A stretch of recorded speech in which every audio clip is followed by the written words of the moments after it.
Do we have an agenda? Oh, there's mine. That would be good. There's mine. Okay. Oh, good. Yeah. There he is. Hello, Brent. Hi, Fran.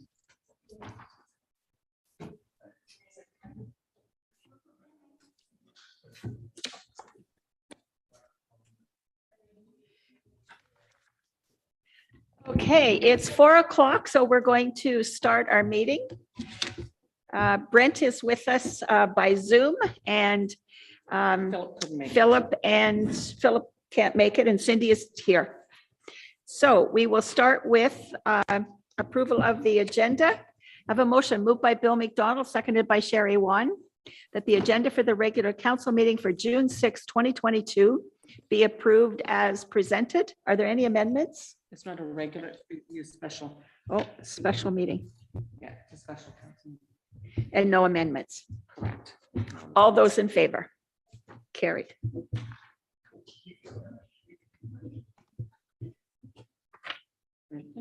Okay. Are there any disclosure, pecuniary interest and general nature thereof of any item on tonight's agenda by any member of council? Seeing none, we'll note that. No deferred items. I do want to say before we start, when you're speaking, please turn on your microphone because otherwise Brent will not hear anything that you say, because I know it happened to me before. All right. So we are going to turn it over to you, Glenn, to continue from where we left off. Thank you very much, Madam Mayor, members of council. It's great to be back and always enjoy these sessions. What I'd like to do just to start off is to do a bit of review of what's happened between last meeting and today, and then kind of move on with the issues from there. There's been some members of the public that have expressed some interest, and Arlene Gregoire, who you may know, former CBO for the city of Ottawa, lives in White Lake. And she provided me with the information package from the city of Ottawa, short-term rentals, and referred me to the bylaw they have. And it confirmed my position that you cannot deal with short-term rentals with zoning alone. You really have to look at a licensing bylaw. And so I went through their licensing bylaw, which is, yay thick.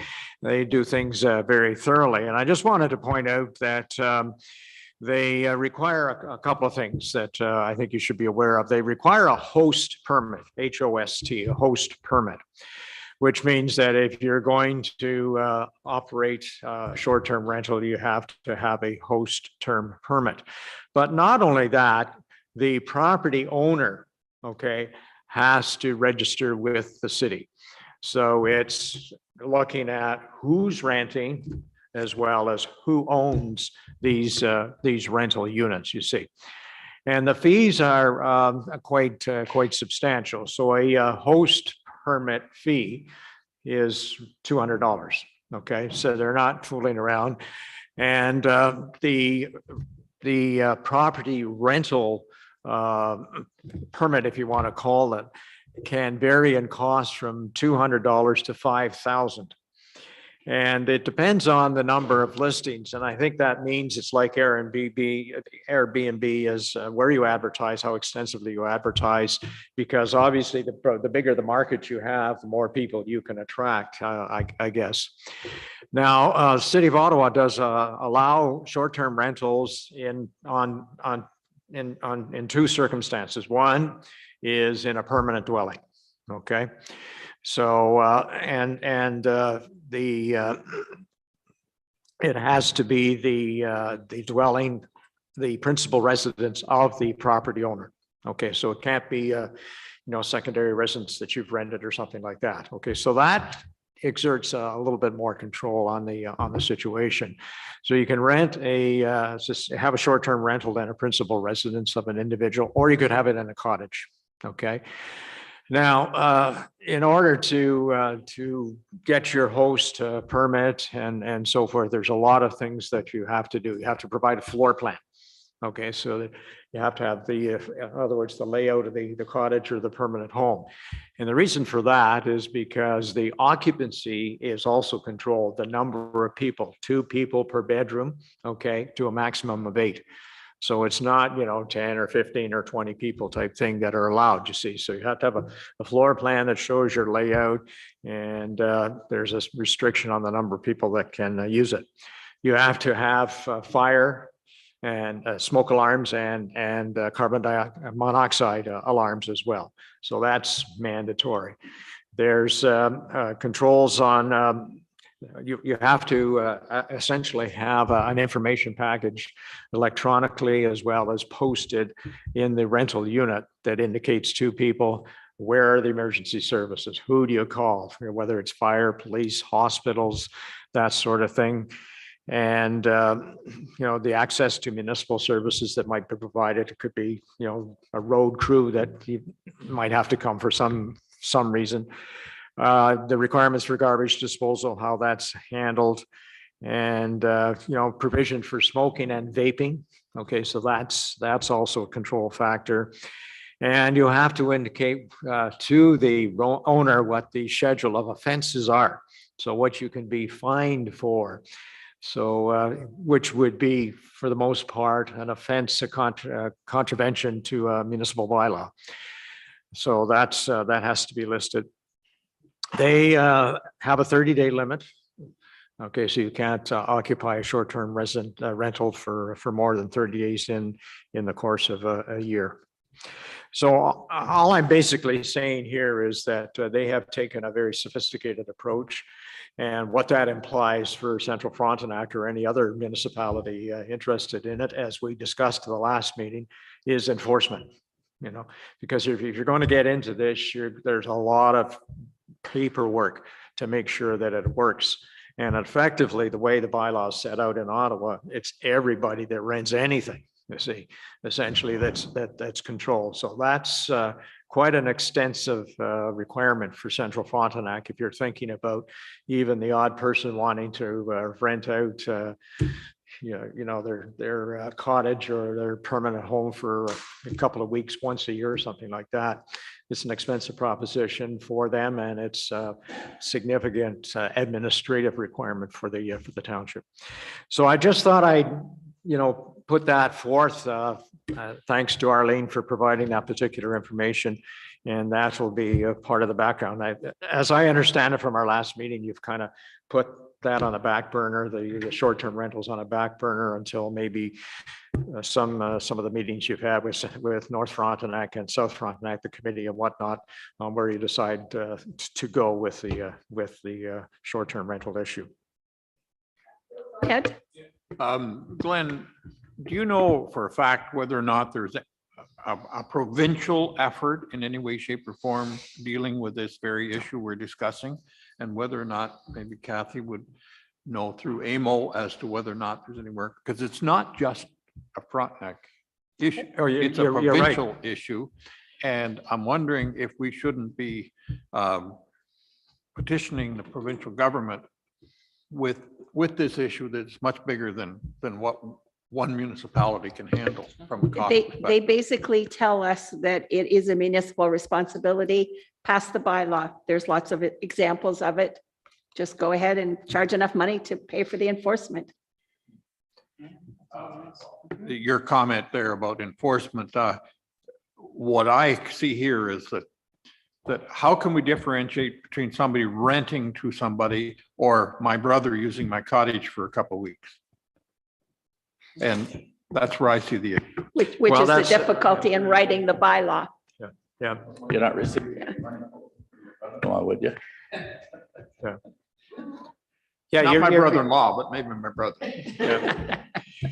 Well, Your mic is on the bylaw does not talk to that kind of a situation, and you're right. I mean, there are lots of people that will have friends or family or whatever over, and they say, oh, yeah, you can use the cottage for a week or 2 weeks or a month or whatever the case may be. So that's not dealt with, and who knows whether that's an issue. I mean, some relatives are, you can have fun with it, no problem, and others it's not the case. But there's nothing in the bylaw the Ottawa bylaw about that situation.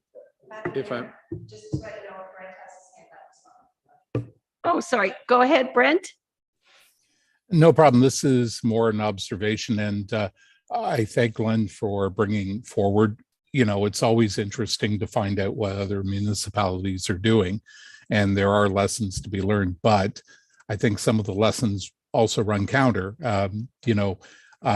I think probably Glenn would nod that that type of regime in Ottawa would essentially be, if we were to adopt that whole cloth, we would essentially be saying we don't want rentals to occur under any circumstance in Central Frontenac because it would kill it. And I think that when we're looking at these bylaws, it is important for us to see what other people are doing, to see what types of experiences they have. But I think we have to bear in mind that this is Central Frontenac and we have a very unique set of circumstances. And sometimes things get lost in translation. And while I think it's instructive to see what other municipalities are doing with regard to tiny homes and various other things, I think we have to be careful of importing solutions that were created to address problems in other municipalities. We don't know how those bylaws came about. There could have been a lobbying effort locally. There could have been a particular situation locally.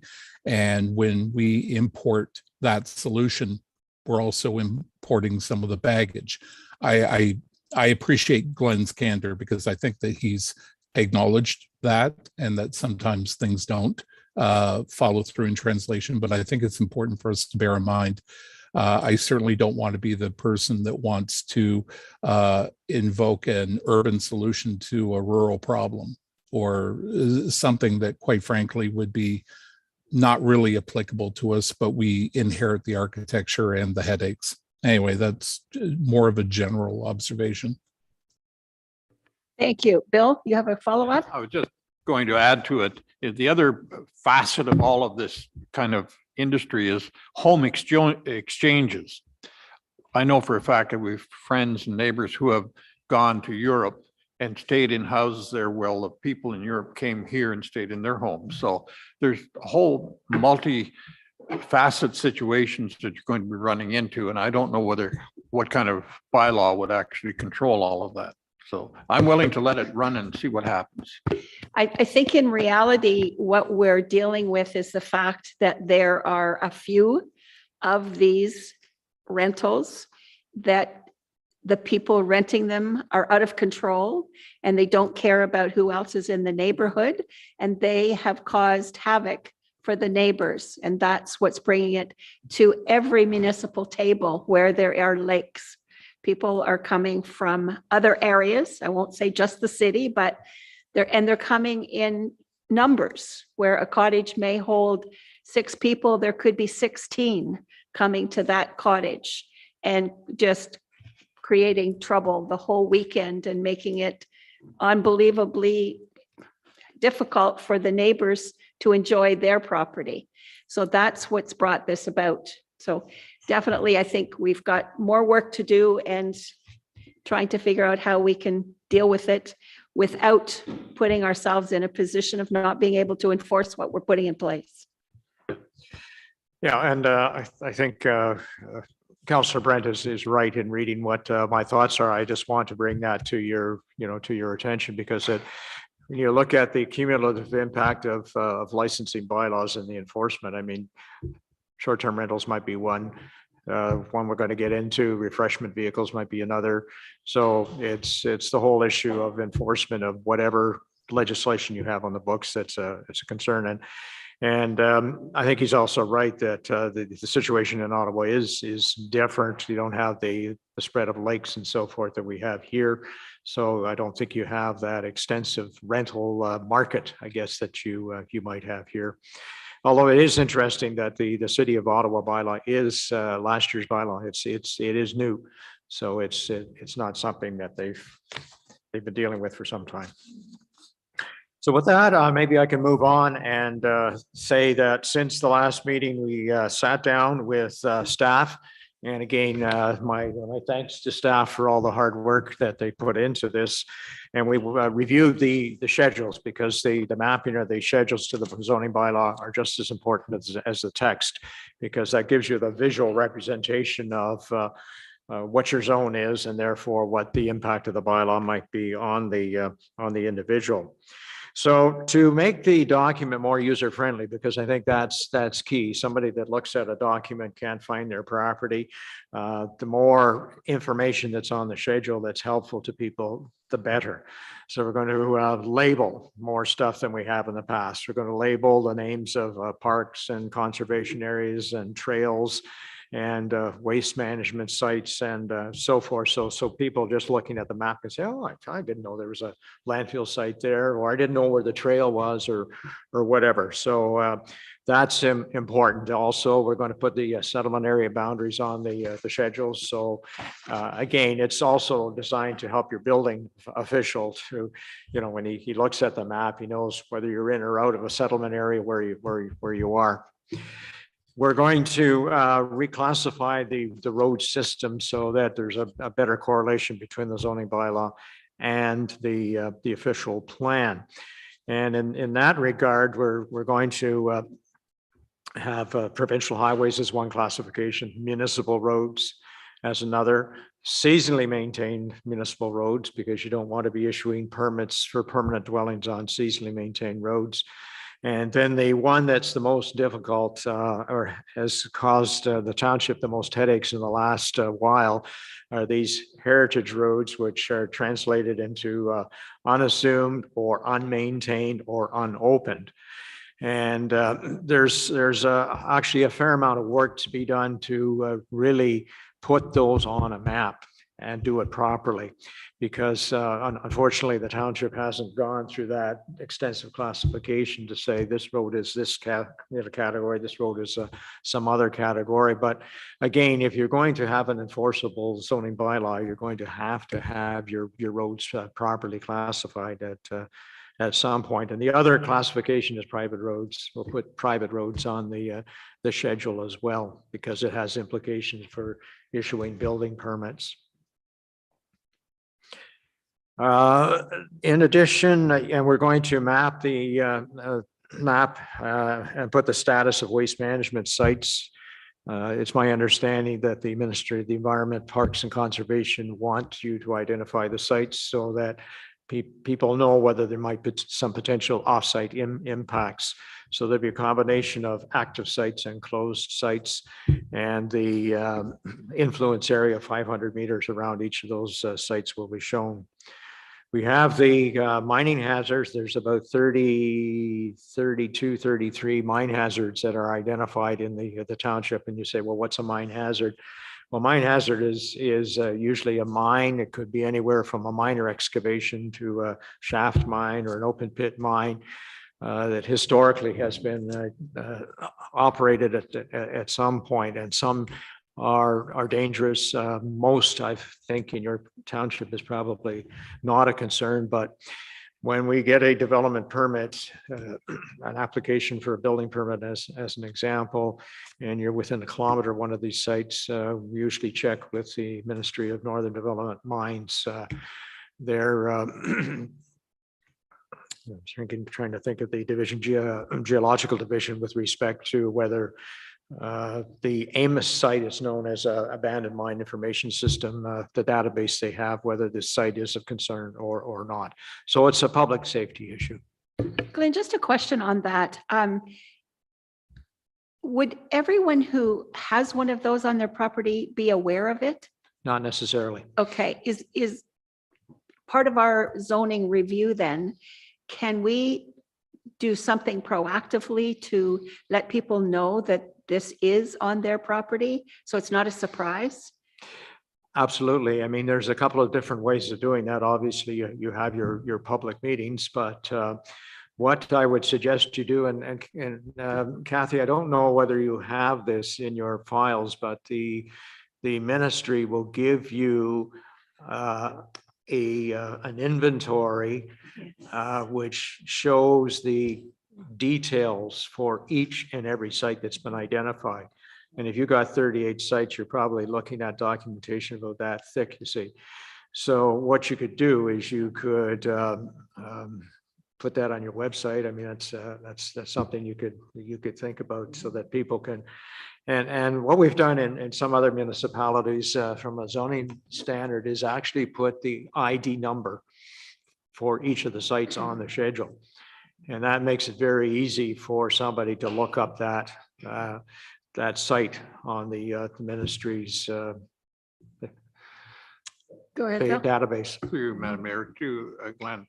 That would also include aggregate resources, am I correct under that designation? Well, it's an interesting question you raised because at one time, you know how ministries, they sort of come and go, they get larger. At one point, natural resources was part of mines, or mines was part of natural resources. And there were some aggregate sites that were thrown into the abandoned mines inventory. And it caused a lot of confusion. It still causes confusion. So there is the odd site. I don't know in your situation, whether in Central Frontenac, whether that's the case or not, you see. So there could be the odd site that is an excavation of a quarry that flips up as a mine site when it really isn't, you see, because we're talking about everything from 6 inches below the ground to whatever.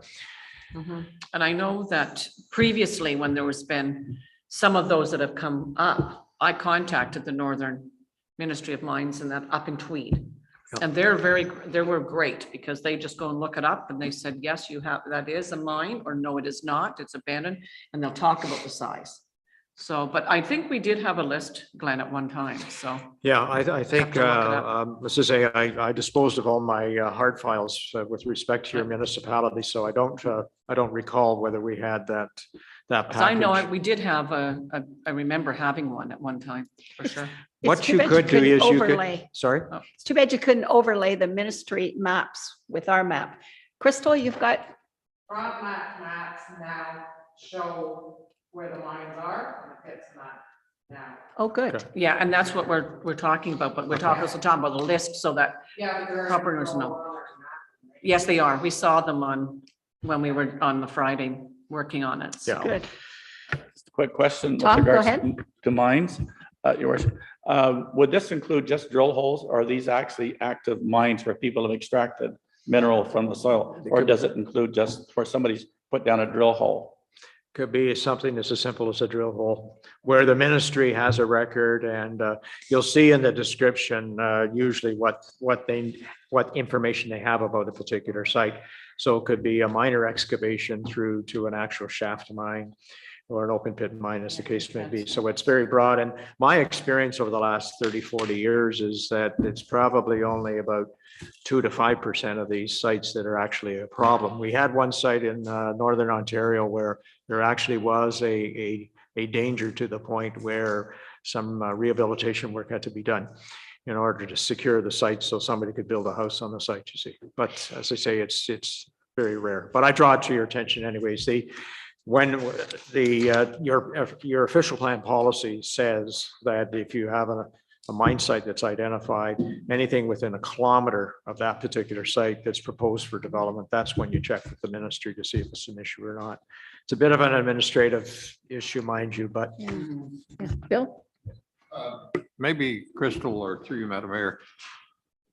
Does inactive mine sites also show up on that, where somebody registered for, say, prospecting or whatever and did some exploration drilling, but no mining took place? Do those sites show up, and do the restrictions, the 1 mile restriction apply to that also at the present time? they could.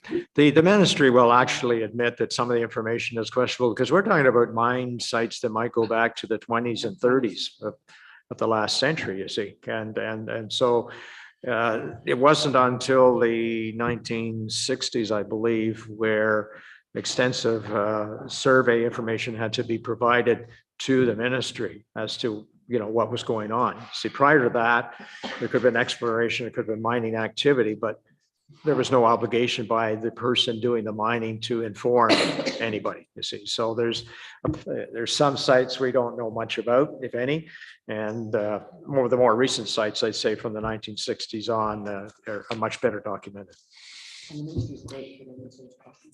That it's also one of the things that maybe we can help people get these designations off their properties if they shouldn't be there, or at least alert them to it. Because we all know we've had situations where there was a pit that is no longer a pit that has caused so much hardship and extra costs when they try to do something. So if we can get a record of it and maybe at some point in our spare time, help to let the landowner know, here's what you do to get that designation off of your property. Yeah.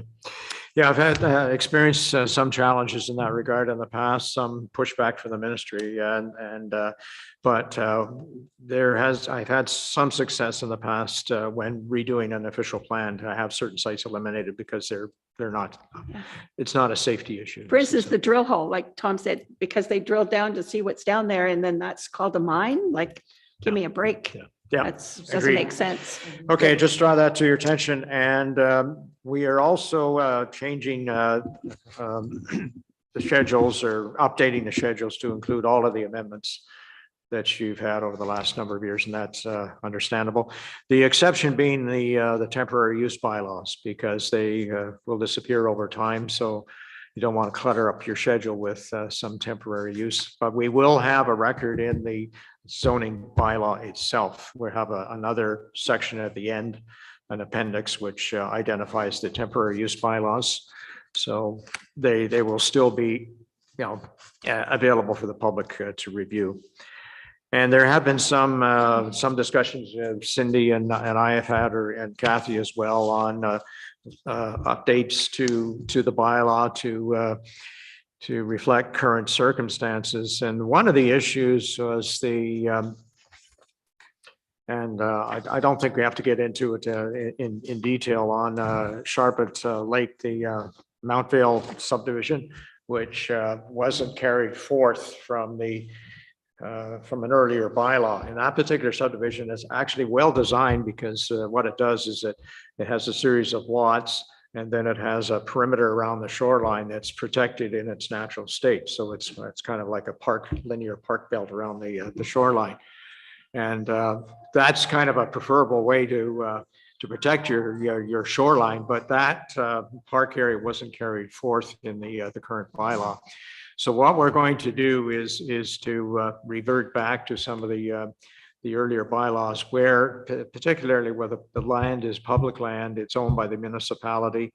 The other is the Baker Valley. There's I guess a lot that it kind of got lost in time. The township didn't even realize they owned the lot, but we kind of rediscovered it, you see, and it was shown as a park lot, you see. So the question is, well, do you want to leave it as a park block? And my recommendation is yes, because the more green you can keep, the more environmental areas you can protect for habitat, natural habitat, and so forth. So much the better. Although at the price of property right now. Well, I appreciate that, but it's a big township.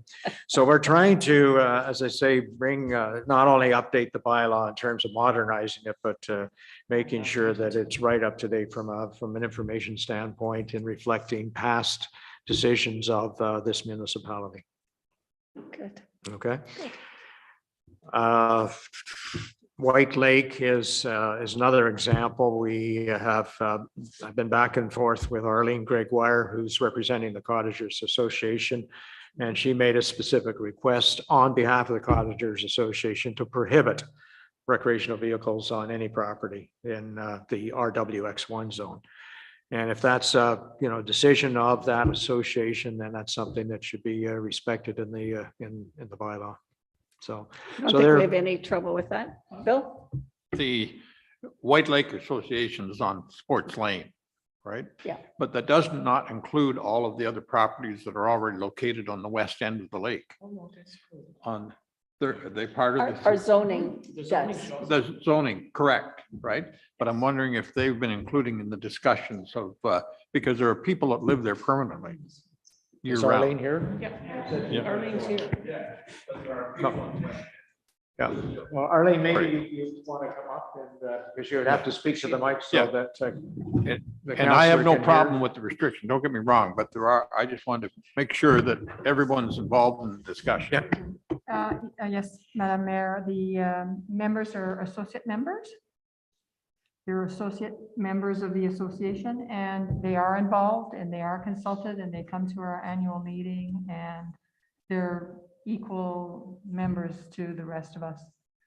And as well, off of Sport Lane, off of Bell Line Road, we have also members at the north end, the very north end of the lake that are also members. Good. I have no problem with the suggested moves. I have no problem whatsoever. Just wanted to make sure that everybody that's on that lake was included in the discussions and the changes that might happen. Because I'm sure that all of those people are on board also with these. Well, Arlene's going to be going around the lake campaigning and. Just to add, there are some year-round residents at the southwest who have chosen not to partake in our activities and at our meetings or provide any comments. So there's one or two that are not interested. But the rest are very avid contributors to the comments that we're providing you. Good. Good. Okay, so with that, perhaps we can move on then to deal with the issues. The first issue, I guess, moving on from last time, is licensed refreshment sales vehicles. And the issue there is where should they be permitted? And what I'm suggesting is that they be permitted in a commercial zone and not be permitted on just, what should I say, an unopened road allowance or something of that sort. So they would have to be specifically zoned as well as licensed. I think that's what we have looked at in the past. Bill? Do we put in there somewhere where they can't be within a certain distance of an already established restaurant, for example? We had that discussion, I think, when we did the open houses for the official plan. I mean, Sonia's on as well, so she would know. We did talk about that and about the distances because it seemed to be a lot of, a lot of the folks were concerned with that they shouldn't be within. And at the time, remember, it was the one that was out at near the beer store. And we were talking about because of Subway and all those other ones where there was very much concern on that in the public meeting, but maybe Sonia can address that because Joe was at those meetings as well. No. The issue in part is, sorry? I think Joe is on as well. Is Joe on? Yep. What can you see? Joe, Hi, you can Council. find. Can you hear me okay? Yes, we can, Joe. Go ahead. Thank you. Yeah, through you, Mayor. Yes, Kathy is correct. As part of the official plan open houses we had, and I'm going to say this is almost 2018, we had one meeting that included a discussion on food trucks, for lack of better words. And there was some of the restaurants in the Charlotte Lake Village who were asking that there be a separation distance established between their bricks and mortar operation and a food truck. So I agree with Glenn about the commercial zoning, and he can talk to you more about potential setbacks and potentially a licensing bylaw as well, or site plan control. I'll stop there. Thank you. Thank you, Joe. Okay, the part of the way to offset, I guess, the issue of competition, I guess, is through licensing. Because when you look at somebody that owns a restaurant, they're paying municipal taxes. Yeah. And it's the analogy, I guess, to some extent, is recreational vehicles on vacant lots, is that they use municipal services, but they're not paying for them unless there's a licensing bylaw in place. So I don't know what the figures are, but you may want to look at that as an option. So the licensing fee might be $300 or $500 or $700 or something. I'm not suggesting a particular amount because I think you would want to kind of look at your assessment and figure out what might be reasonable. So if your food truck or your refreshment vehicle is there for 4 months, 5 months or something like that, what would be a reasonable proportionate license fee, okay, that would provide some comparability with what a full-time restaurant would be paying. So that's one option. The other option is to not do that at all and just arbitrarily decide that, 300 meters or 500 meters away from a restaurant might be appropriate. It's a bit of a challenge because you've got a few restaurants here and there along the number 7. And what I'm suggesting here is the refreshment vehicles be on only 38 or 7.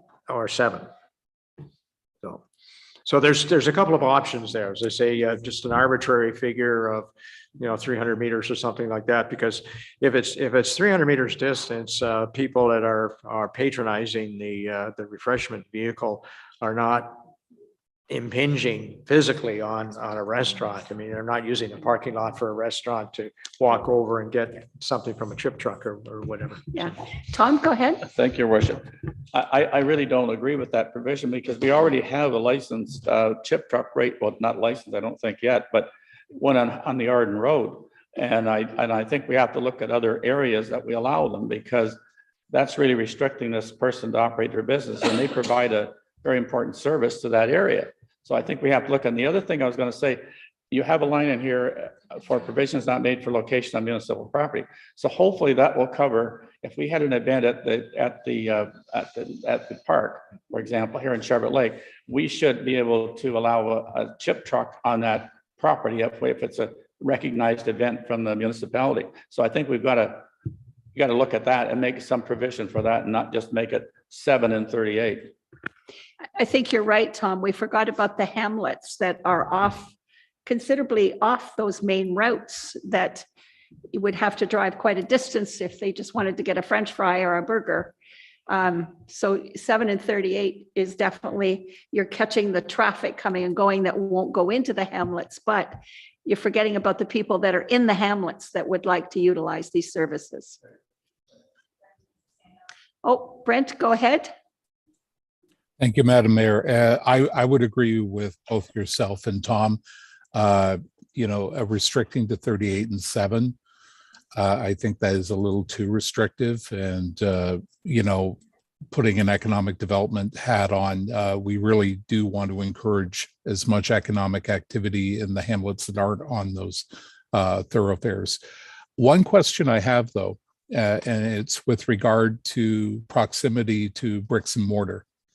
And we talk about this sort of with the idea that someone could potentially locate a refreshment vehicle next to an existing business. But I know one particular instance where, quite frankly, it's the other way around, where there's a bricks and mortar that opened after the refreshment vehicle in proximity. So I do take that as a caution. There are situations where what if, for example, someone was operating a chip truck and they were in a particular area and they were next to a vacant property, and then that vacant property was developed as a restaurant or a cafe. Do we have a thing saying, the chip truck has to move because, well, now you're next to brick and mortar. So I think we have to be very careful about this, and we should have some clauses in there that protect people who have been operating a refreshment vehicle in a particular location on a longstanding basis. Okay, Bill? Through you, Madam Mayor, would I suggest that what we simply do is charge an annual fee for a refreshment stand or chip stand, whatever you want to call it, and let them go where they feel they can survive? Because nobody's going to do this under the regulations. When you go to have a chip truck, I believe the health unit will check you out in regard to what you can do and what kind of equipment. So there's quite an expense involved to it. So I don't see anybody setting up a chip stand where they don't think they can make some money. So our restrictions would simply have to be that you're not allowed to be within, what, 500 meters of an established eating place. And let them go where they think they can make money. With the exceptions that, you know, there's a lot of events at, say, the beach here or the park, where groups like the Lions Club actually flip hamburgers and stuff for the day. But I think we're trying to solve a problem that doesn't exist. Well, that is definitely the other option is not to use zoning at all. Is to simply use your licensing bylaw to govern it. And in that way, I suppose you have the flexibility of deciding if you got a special event and you want to allow 3 or 4 of these at that special event because you've got the, you've got the audience, you've got the patronage that can support them. So that's one option. I guess where I'm coming from to some extent is that if your bylaw is zoning land use, that is a land use. So the question is, do you want to regulate it or should you regulate it like you regulate every other type of land use in the municipality, you see? But it's as I say, it's an option of council. I think it's maybe a community standard to some extent is what's acceptable in your municipality versus somewhere else. Sherry? Yes, thank you through you, Madam Mayor. I think as well, we are in a time where mobile food trucks are really popular. And I know in a few municipalities, they do have a lot of mobile food trucks. And I wasn't sure if that was something that would fall under that umbrella as well. Yeah, It would, right? This would be for refreshment vehicles that are mobile or stationary? yes. Okay. So what we can do is we can still have it zoned in to be in commercial areas.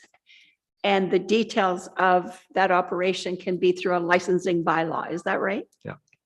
So is that what I'm hearing? It's okay to say we want it in a commercial zone, but the details of licensing it will be through a bylaw. So we can keep the local control, but have No. the property zoned. Because some of them, I think. Okay, Victor, and then Nikki. Thank you, Madam Mayor. I think perhaps one way that we can distinguish, I think we're talking about 2 different animals here. One is that's set in a spot and just stays there. And one is mobile, and so perhaps the ones that are permanently in one position, the zoning bylaw applies. But the ones, the temporary ones, they would be regulated through licensing bylaw rather than the zoning bylaw. So they could go onto municipal property. They could go to the beach. They could go on private property. Let's say somebody has a great big family reunion and they're holding it out at their farm and they don't want to cook. So they get somebody to come in. So the licensing bylaw would regulate that and just have it wide open. But it would have to be approved, right? They would have to come to council and they're going to say, we're going to have a family reunion. We want a chip truck. Do you agree? And then we give them a yes on this day. Because we've done that for. Could we do it that way? And perhaps that would be a question more for Glenn than. Yeah, I would think that you might be able to, because I know in a couple of instances, a couple of the wedding ceremonies and things that I have done have had them in their fields. Yeah. And that's what they've done. They And- brought in maybe, it could be pizza. Tim or they Coda. could- Yeah, Tim Coda comes in, he cooks the meal, it's all in his mobile unit. So there's a number of those things are happening. So whether we want to just license them that way. Okay, Nikki, and They are. then back over here. They're both two different. That basically is my question based upon what Councillor McDonald and Dewey and now Victor has said, like the Parham Fair is promoting food trucks coming in. So it is on municipal property. It is during the fair. So we would have to have, they would have all of them that came in to apply, I guess is my question. Would they have to fill out this agreement, even if it's for one day, if it's at the beach for Canada Day or at the fair or a wedding? We would have to make it known that they would have to apply for a license to be used on that day. Is that, is that? I think that's what we're saying. And I agree Tom? with that, but I think my personal feeling here is that I wouldn't include this in the zoning at all. I think that we can control this whole thing simply through a licensing agreement with the operator of the vehicle. They'd have to come. So I wouldn't designate personally certain areas, because when you say about is it mobile or not, the one that I'm talking about in Arden happens to be not mobile, and it is a chip truck, but it's there all year. So I think we can control it through a licensing rather than put it in this. What does our official plan say about? Actually, Joe has his. Joe, do you want to? Here, I can, Joe, can you speak on that? Because I know Yes. you also provided us a copy of, wasn't it Pembroke's? Town of Petawawa had a pilot Petawawa. project that you and I talked about, Kathy, but I will direct council to the official plan policies. It's section, just for your reference, it's section 3.9. And the heading is food vehicles. So food vehicles shall be permitted to operate in settlement areas and along arterial roads and provincial highways within the rural area and waterfront area. Food vehicles may also be permitted on township property with the appropriate approvals. And I think that goes to Councillor Dewey's point about licensing. The implementing bylaw that you're talking about tonight shall establish regulations to control land use and locations where food vehicles can be permitted and how they shall be placed, which I think Glenn has already talked about. The township shall also consider a licensing bylaw that will be responsible for regulating the location of food vehicles on township property, like the Parham Fairgrounds and the Charlotte Lake Beach area, as well as the licensing of all food vehicles in the township, which would establish things like potential site plan control and so on. So you've got pretty clear direction from the official plan. Okay, So what it's saying is the combination is allow them in certain zones and settlement areas. So the zoning can deal with that, and then you have the license to deal with the mobile temporary ones. Yeah. Yeah, so you have a combination of mobile units and fixed units. I guess that might be an easy way to differentiate. good. Thank you, Madam Mayor. But I think we still do need to have something in the zoning bylaw. Yep. And I think perhaps we don't necessarily say Highway 7 and Road 38, but I think we do need to make it has to be commercial. Yeah. So if somebody wants to put it on a piece of property that is not zoned commercial, they've got to go through amendment, the zoning bylaw amendment process. Well, it's as Joe was saying, it's if it's on an arterial road. Okay, so that would be a main road through, say, Arden or some of your settlement areas or whatever. So as long as it's on an arterial road and it's in a commercial zone, then it would be acceptable.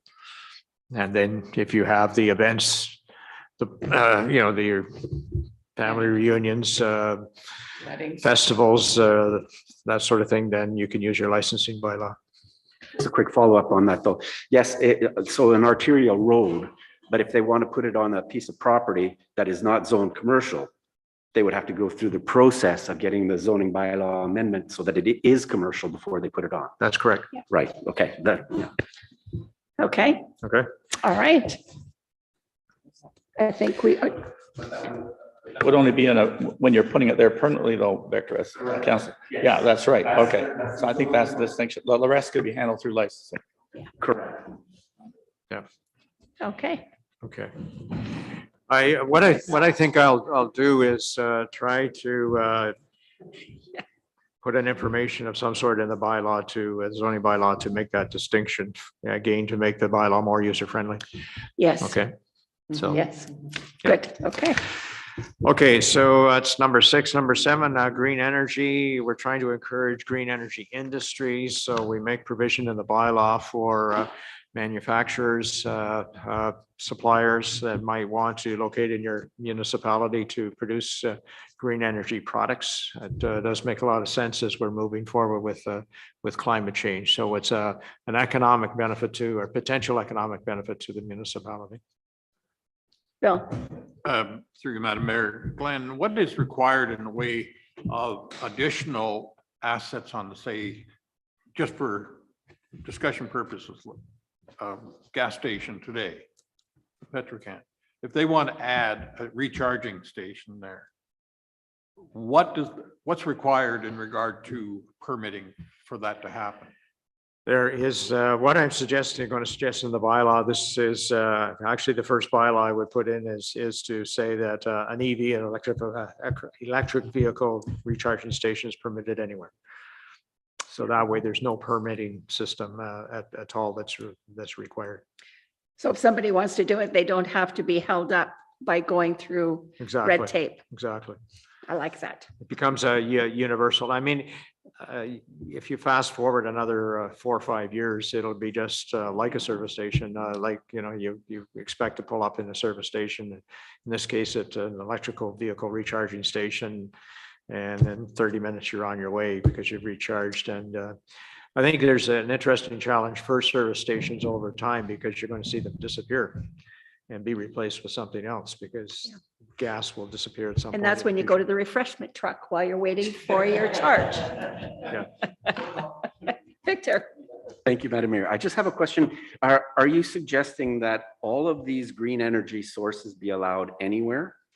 And my concern with that would be that wind farms or solar farms, somebody just puts it on their private property without going through a vetting process to decide whether or not it's a good idea. Suggesting the rural area for those kinds of facilities, not the urban areas per se, because I think they can be challenges. But in the urban areas, what the bylaw permits is the micro solar. So if you want to have a roof mounted solar panels, if you want to have a ground mounted solar panel on your property, no issue. Okay. If you want a micro turbine on your property, no issue. Okay. And they should be encouraged. A geothermal unit on your property, no issue. Okay. So those kinds of energy sources should be permitted universally. Okay. Same with, as I say, an energy recharge station. If you're getting into a wind farm, a commercial operation, that's a little different. You're talking about something that you'd want in a rural area as opposed to an urban area. But are you suggesting that anybody could just do it without having to go through some sort of? depending on where you are. But I think. Well, I mean, a rural, yes. Yeah. So a wind farm, anybody can put a wind farm in any rural lot. That's correct. Do we want to do that? Oh, Brent? Go ahead, Brent. Thank you, Madam Mayor. Yeah, on this subject, I'm trying to remember, obviously the provincial government ended the microfit program, but I don't necessarily think they ended the mechanism for the approvals. I mean, what they did was they said that they weren't going to sign off on any new projects, but the process was, and we all remember essentially being given a courtesy call. These people would come in and essentially say, we're telling you we're in the area and, we're just letting you know because really you don't have a mechanism to stop or control or negotiate this. And I don't think that the provincial government changed that. So, I mean, if somebody were to come in and do that sort of thing, would we not be left in the same instance where essentially they're saying the province greenlit it? So we're just, letting you know what's going on in your backyard? It's my understanding the Green Energy Act was repealed so that it leaves municipalities, I guess, with the decisions. Where you may run into some issues is if you propose to put a windmill at the end of a private airfield or something like that, where it interferes with air navigation, that sort of thing. But my understanding, it's essentially it's left to the municipality to decide. But you do have that option of requiring an official plan amendment if somebody wants to put in a commercial operation. And or you can just arbitrarily allow them anywhere. There was, of course, some concern when the wind farm went in on Wolf Island, and not just that location, about the health impacts. And I think even today, there's some debate as to whether there's any real health impacts from having a wind farm adjacent to your property.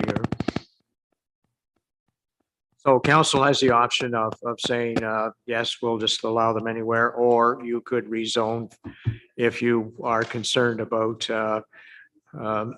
people having some input, concerned about the aesthetics, or concerned about, I guess, aesthetics, or I think that probably would be the only significant issue in my mind, because I don't think the health issue is an issue any longer. Bill, go ahead.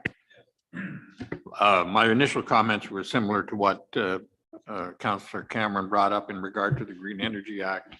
In regards to the planning around those things, I do recall that when that was introduced, a lot of municipalities said that the planning around green energy was taken away from them. But in actual fact, because of the lack of knowledge around green energy, they asked the provincial government to keep the planning around green energy because they had no knowledge or expertise in regard to what that was actually happening.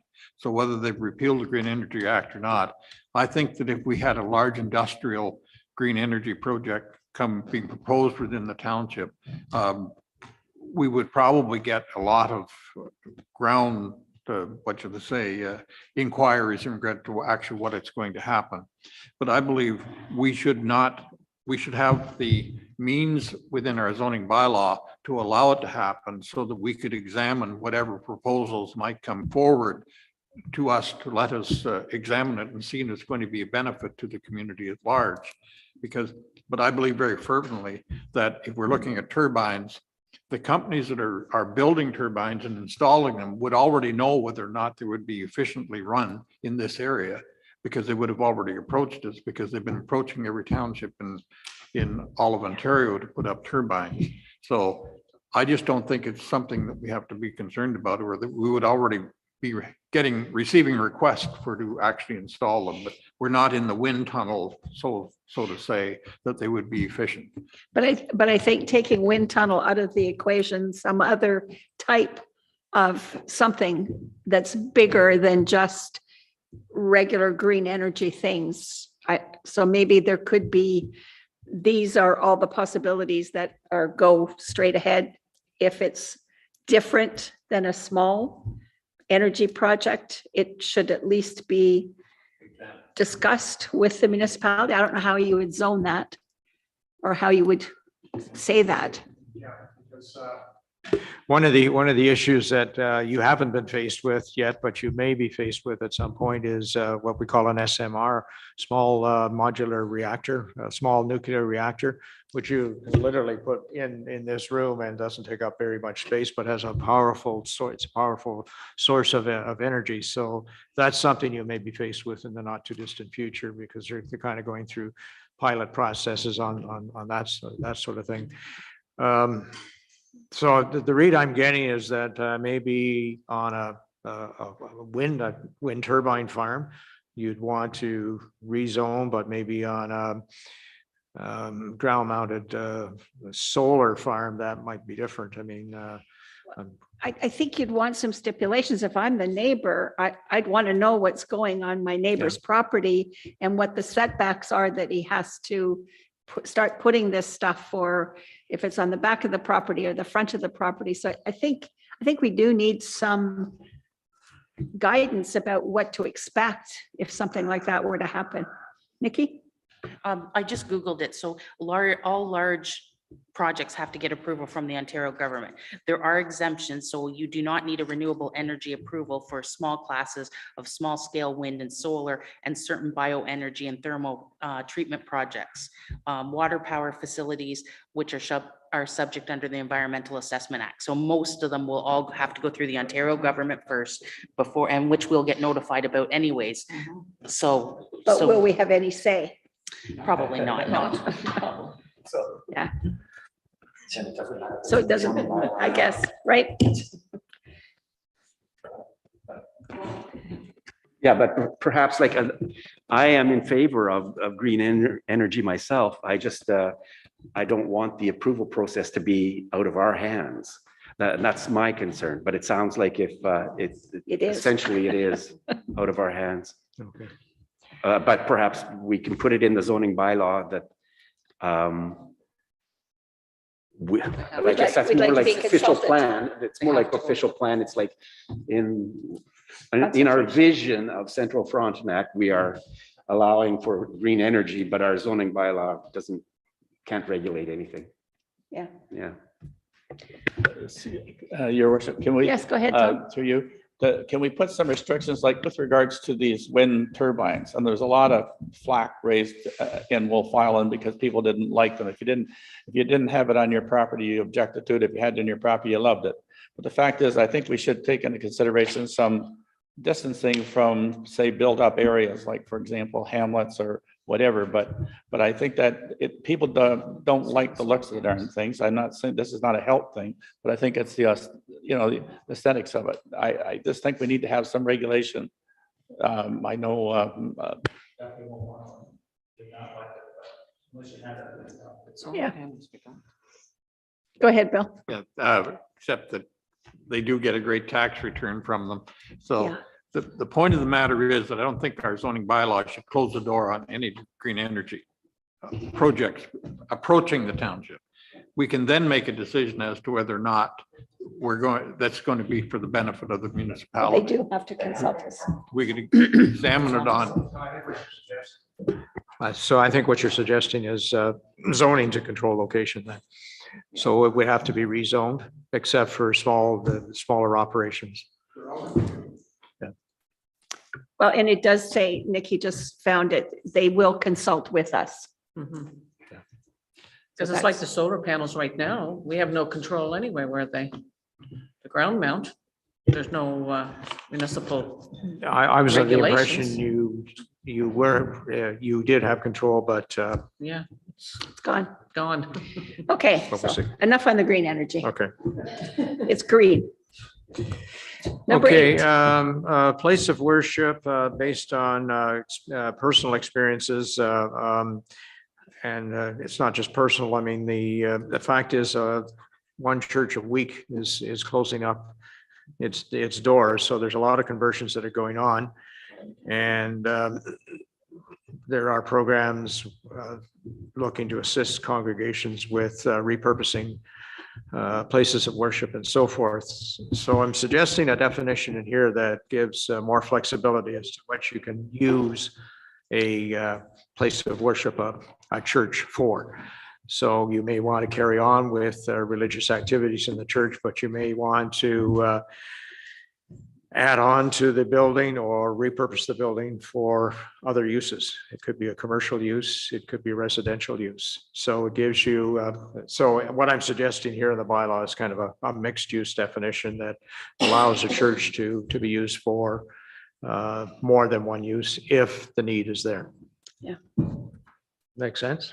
I think that's good.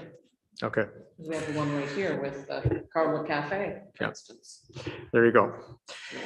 Domestic livestock, this is the chickens in the backyard. Something, if we're looking at, again, the official plan encouraging local food production.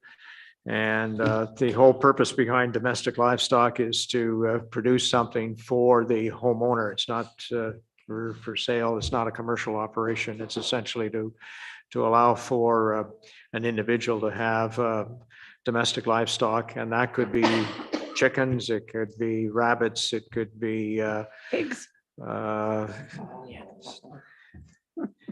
Could it be pigs? be which? Pigs? Yeah. Yeah. And what's proposed in this particular bylaw is a relationship between the size of the lot and the nutrient management or the nutrient units that are produced. So in other words, how much manure do you produce from X number of chickens or whatever? And that determines what the minimum lot area should be. So some decision would have to be obviously made by the property owner as to what they want in making a decision on their property. And what I did for I guess to kind of test that situation was to talk to Wendy Parliament in Parham. And I think the township has had a good working relationship with Wendy and Edie over time on the issue of what they have on their property. But anyways, I ran the ratio, the nutrient unit to land area ratio past her, and the size of property she has for the livestock she has fits in well with the ratio, which was kind of interesting to see how it applies to Central Frontenac. It's another situation too where you could have a licensing bylaw in place to deal with it. It's again, it's a municipal option, but as I say, with the zoning, the specifics are there, is that you can have livestock, but you have to have a manure management plan to go with it, in the sense that you can't have so many livestock, you just can't handle the manure. You don't have a source to get rid of the manure. That's when we get the calls to say, did you know that my neighbor has 5 chickens or pigs or rabbits or whatever? All kinds of chickens. Cindy? What about containment? So backyard chickens, are they to be fenced in or can they be free range? Because I know a gentleman that has chickens and rabbits and the neighbors gets to have all the chickens and rabbits at their house all the time. Just thinking of what I put in here.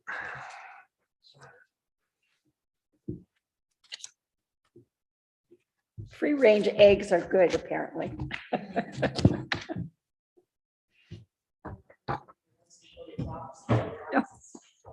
Yeah.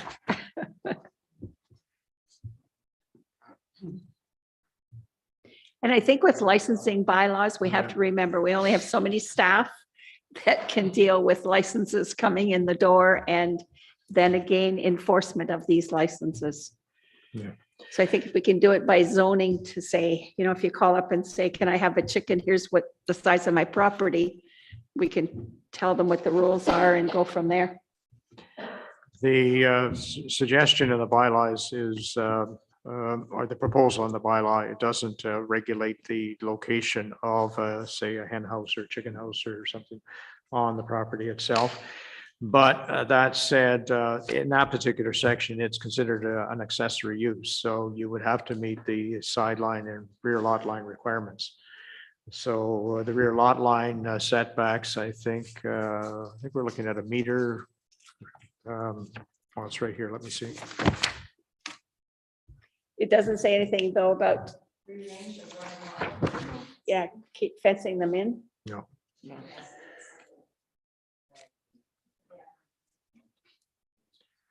Yeah, so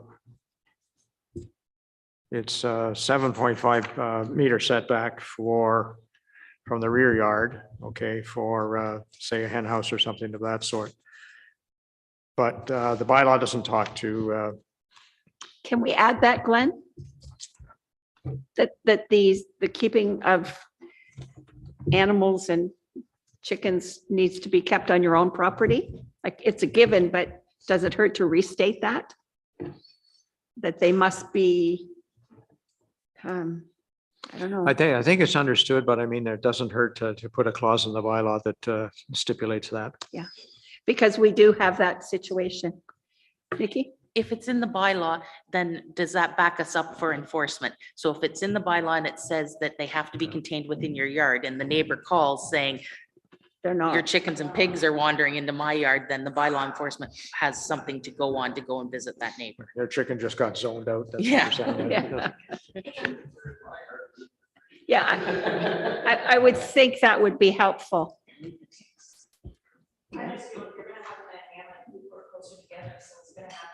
Yeah. Yeah, and we'll be getting the calls.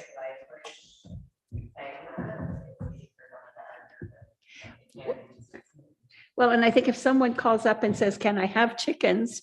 Then staff can go to the bylaw and say, yes, you can, but you have to be able to contain them in your own yard. So they know ahead of time that they're gonna have to fence in a pen and keep them there. Victor? Thank you, Madam Mayor. Do we want to consider making a list of what are acceptable domestic animals Probably wouldn't hurt. or, yeah, domestic livestock. Yeah. Mhm. Just opening that up for everyone to consider. Okay, well, the list in the bylaw includes chickens, ducks, geese, pigeons, quail, rabbits, goats, pigs, horses. I know people don't like guinea hens, but they eat ticks, Yeah. but they're very noisy. But boy, they're worth their money to keep ticks out of your yard.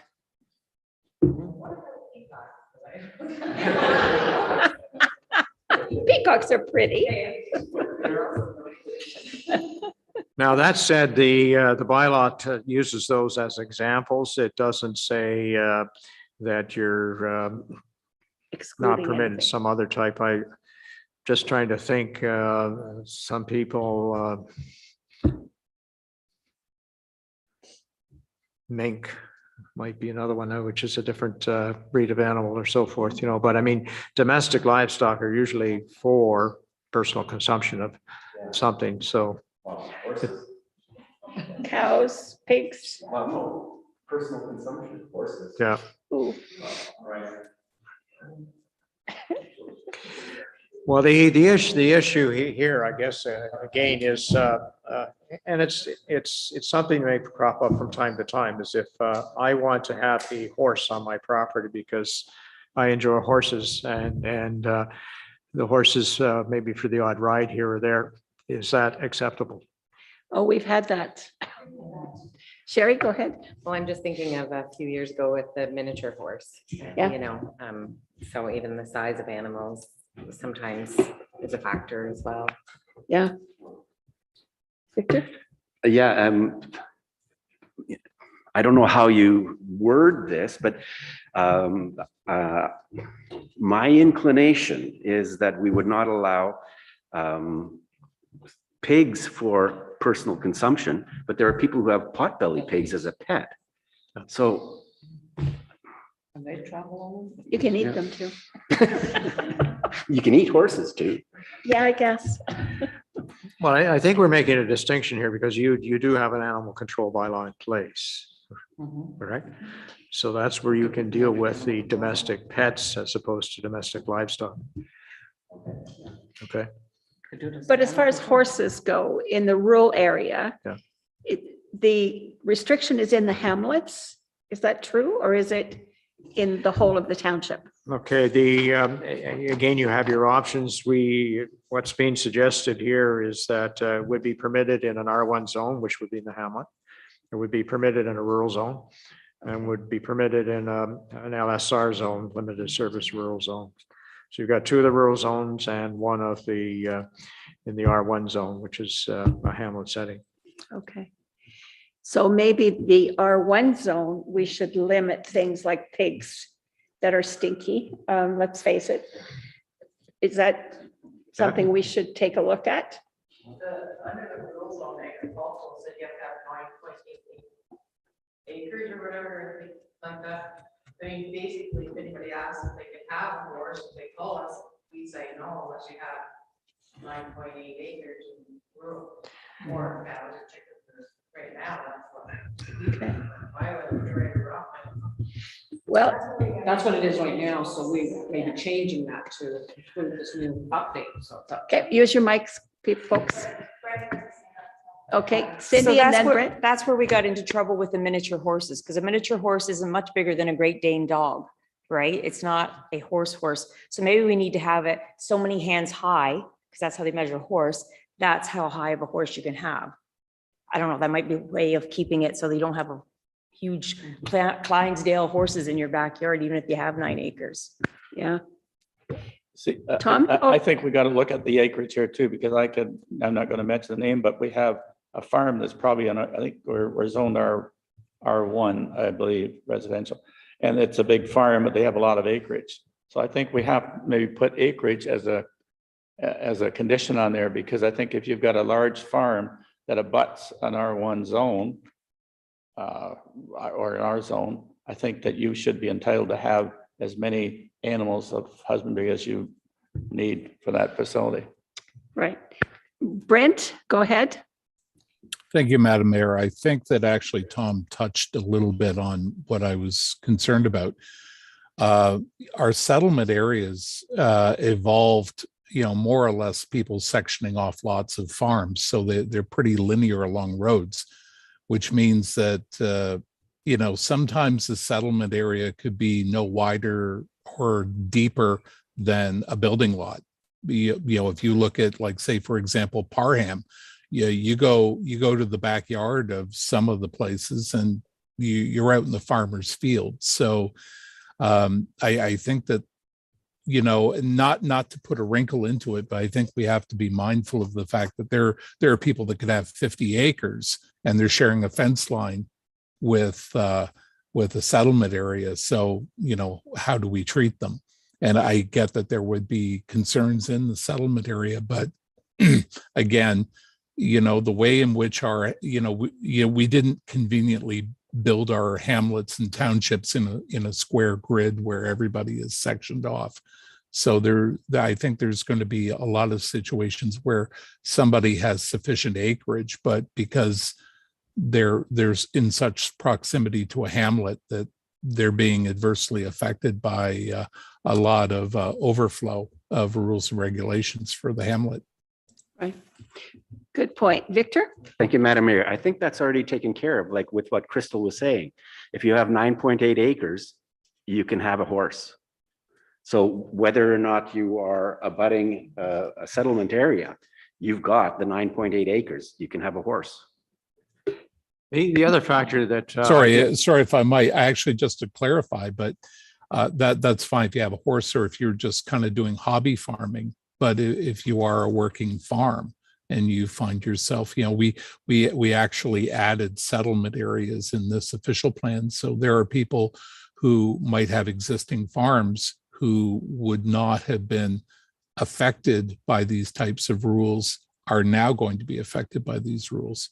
So I get that, if you have 9 or 10 acres and you're abutting a settlement area and you have a horse, and that's fine. But if you had a working farm, you're kind of inheriting a lot of this stuff.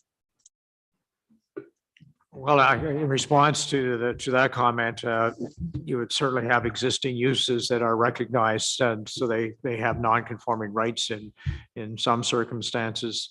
But I think the point I was going to raise, which I think might help to alleviate some concerns, is that the minimum distance formula still applies. So that even if you do have a horse, if it's permitted, there would be a certain distance factor between you and a neighbor in terms of where the manure facility would be, because you have to accommodate manure any way you look at it. Okay, so if you can't meet the distance separation, then you're out of luck. Or a horse or something of that sort. And even with chickens, you have to be concerned about manure management. So the minimum distance formula still applies. So you have to go through a calculation to determine whether the location is suitable, because you don't want odor affecting your neighbor. That's the whole issue behind the minimum distance, not the whole issue, but a significant part of the reason for the minimum distance separation formula is to ensure that odors generated from manure and discharge from manure is not going to affect the neighbor. Okay, so where do we go from here? Glenn, what do you take from all this? What are you going to write? Well, I take that there's general support for the smaller livestock animals. The concern is larger animals such as horses, and so you could exclude them specifically from domestic livestock, in the sense that if you're permitting domestic livestock, it's for food production. So if you've got chickens, they're either for meat or for eggs. If you've got other types of animals, it's for their food value as opposed to a pet. Okay. The only one animal is pigs that is very strong manure problems. Yeah. And we've had problems in the past with pigs in a built-up area, and it was not nice. Okay. So I think maybe we should exclude pigs from the built-up area, period. And yeah, goats and sheep. Well, you better have lots of room, one of goats and sheep, but you can pen pigs up in a small space, but you get a big odor out of a small space. Okay. Okay, so horses, swine, Outside of the hamlets, probably. okay? Yeah, Yes. otherwise they'll be eating clothes off the other person's line, walking on their cars in the middle of the night. Just for my own information, on the animal control bylaw that you have in place, does that deal with other than cats and dogs? It doesn't deal with cats. It's just dogs only Strictly dogs? right now. Yeah. Okay. Maybe we need to change it, Well, that's something we need to discuss for have sure. it deal with pigs and what else? Yeah, especially with pot-bellied pigs and things. Yes, for sure. People have them as pets, so. Okay. But I live in the bush. There are a number of other changes that we could talk about, and I think it's more or less information for council. There may be feedback or comments that you have, but on the bottom of page 5 here, I've listed a number that are being proposed. One is to allow sanitary facilities and detached garages.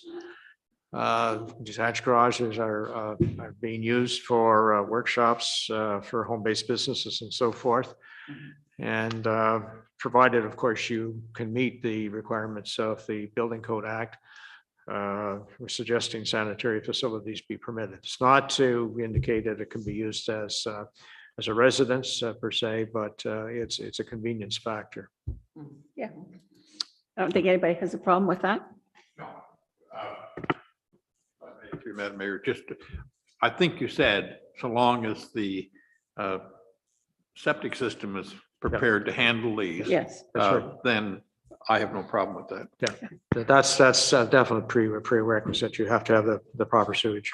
Okay. Yeah. Secondly, the technical safety, TSSA, Technical Safety Standards and Safety Association.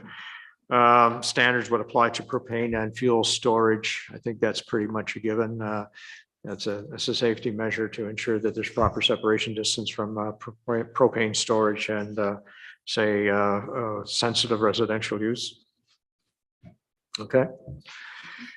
Hot tubs are regulated to the extent of requiring secure locking devices, again, to prevent kids from getting into a hot tub and drowning, which is something you don't want. Good So luck that's been lifting that added. lid.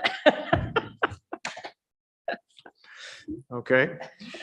Flood damage reduction is required for buildings or structures that happen to be permitted in the floodplain. Obviously, any new residence is not permitted in a floodplain, but if you're expanding, say, an existing residence, you would have to provide flood damage reduction protection. And approval too, I think, from the conservation. Conservation Authority would likely be involved as well. Home-based businesses, we're suggesting some additions to the scope of home-based businesses to include catering establishment, farm produce outlet, seed sales, gun repairs. Any issues there? Reasonable. Okay. The standards for barrier-free parking have been updated to modernize that particular standard. So to ensure that you've got adequate barrier-free parking for individuals with disability issues. Okay, the schedule for parking has been updated to include a variety of new permitted uses in the bylaw, and that would be expected. The list of prohibited uses has been expanded or clarified, so I just run through those for your information. So what's prohibited is an adult entertainment parlor and a body rub parlor.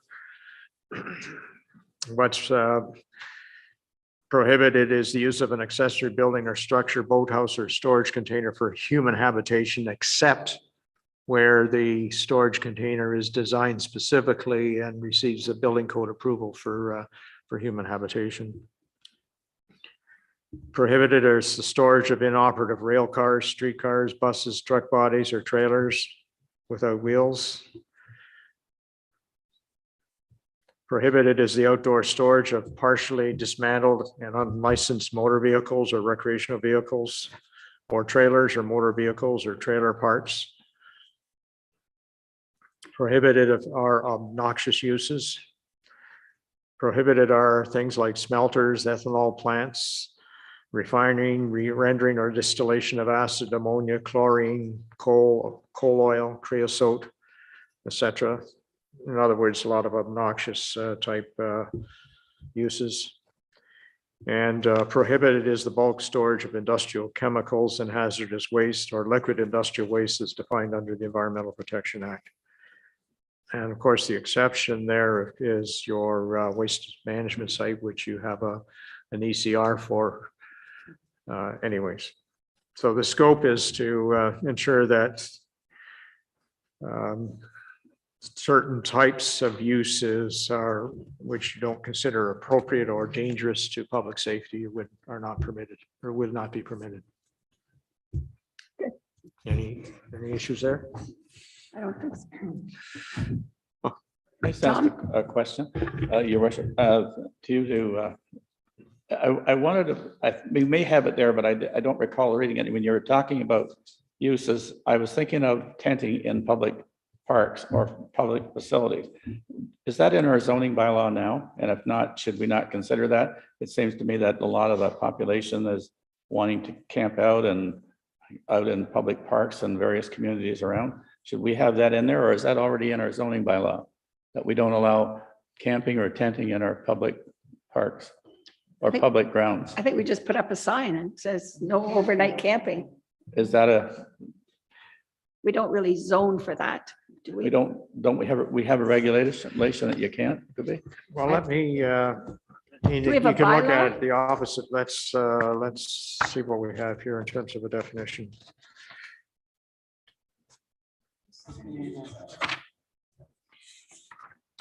Cindy?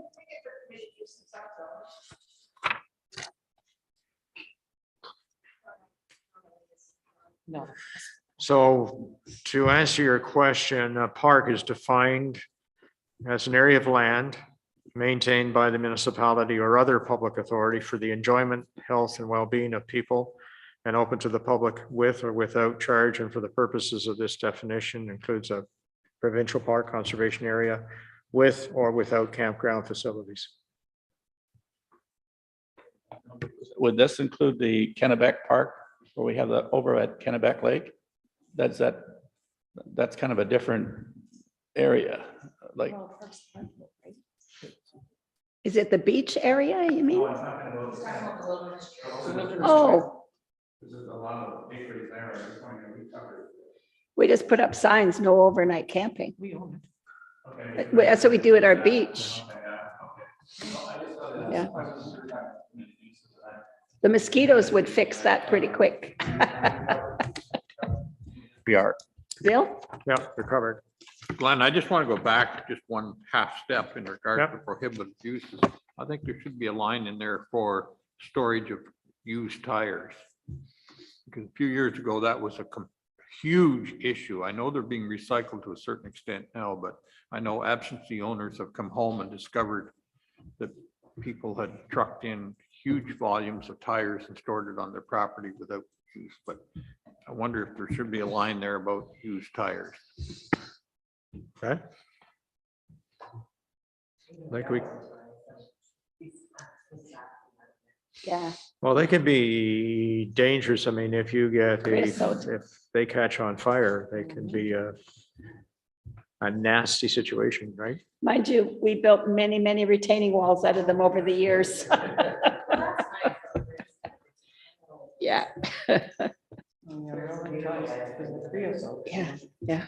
Okay. Okay, anything else? We're suggesting the use of hydro corridors be expanded to provide for leisure-related uses. And examples, snowmobile trails, ATV trails.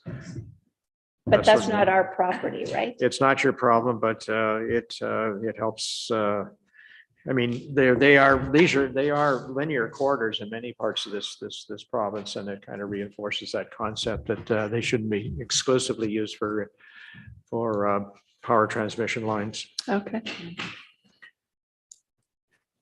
Okay, I'd like to move on and Councillor Dewey had suggested some changes. I think some good suggestions here are some issues to be talked about. And so I just want to deal with those if I could. Okay. And then we're close to wrap up. Okay, We so didn't what, really set a time limit, but did we set a time limit? no, we didn't, but I'm saying we're getting close. I think we can run through these relatively quickly, and Okay. that's basically all I had on my agenda for Okay. today, unless there was something else. He had asked why some of the general provisions on administration were eliminated, such as fines and penalties and that sort of stuff. And the reason for that is the Planning Act is there. You have that act to back up your bylaw. They had been put in the bylaw previously as a matter of convenience more than anything, but they're not essential for the enforcement of the bylaw. So I've suggested they be taken out. He suggested, and this is a suggestion, that there may be people that are short-term caregivers of animals. And I was wondering whether there should be provision in the bylaw for that kind of a situation. I think if you see on television from time to time, people that take in injured birds, injured animals, and they bring them back to health and so forth. Not sure that it's a big zoning issue or whatever, but I mean, is it something that should be mentioned in the zoning bylaw? I may, and my point here was in Richmond, in Napanee area, in the rural area, there's an animal shelter there. And anybody that, anytime they pick up an abused animal, and abandoned animals, they take them to this facility, and sometimes they're there until the end of their life. And I don't know who pays for it. It looks like the individual that runs it is funding it themselves, or they get donations. But I thought it's something, because in the bylaw, on the definition here, all we're talking about is veterinarian places and other short-term caregivers like that. So I was thinking we should probably expand it. It's in there. I think we should maybe let it, look at it, because it may be a benefit to the community. I don't know.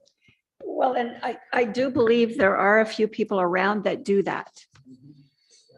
They do live in the more rural areas with bigger properties, but I can't think of the names right now, but I know of a few people who take sick animals in and try to nurse them. Leslie Cronk. Any issue with that? They I have a can, farm now too. Yeah. people yeah. are okay with that? I can Yeah. adjust the bylaw, make the provision for that. Okay. Sure.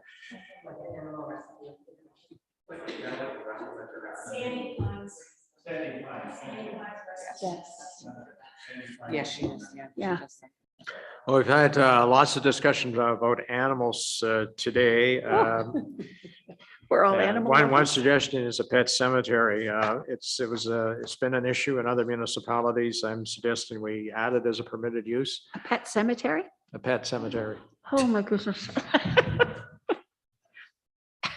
Yeah, I had You put- can I had- deal with it in a couple of different ways. I mean, there are uses that are defined in the bylaw that don't appear in any of the zones, but it allows council to rezone to that, add that particular use without having to find a definition for it. A pet cemetery could be one. So it's So are you saying if I have more than 2 pets buried in my yard, it's called a cemetery? And I have to be rezoned for that? Because I'm not up for that. I think. This I've would already be, got a pet no, this cemetery. this would be a commercial operation.